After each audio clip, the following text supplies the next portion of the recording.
sa kan thon nak bik chu bom tu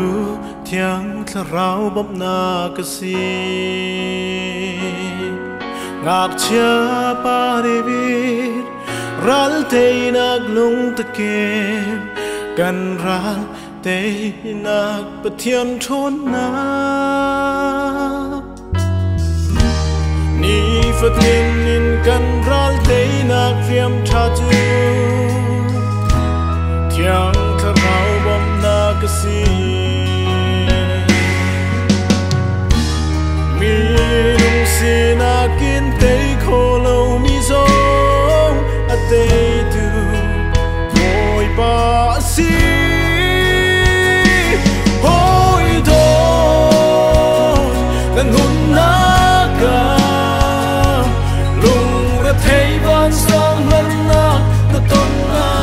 chun hoi pa si su ban ve lo om tu thiang tharau mong na kin na tei lai em chiat nak lung poi na nu ni hoi pa he chun chỉ khờ ta ăn thian he Giêsu song lo tei nak nu na bek la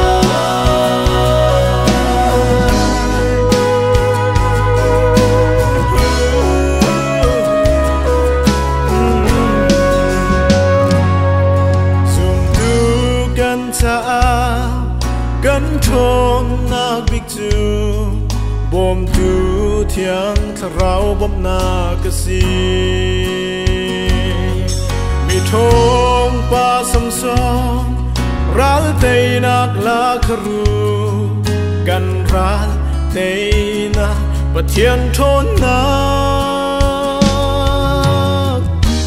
ni fatin in kan ral te nak phiam tha chu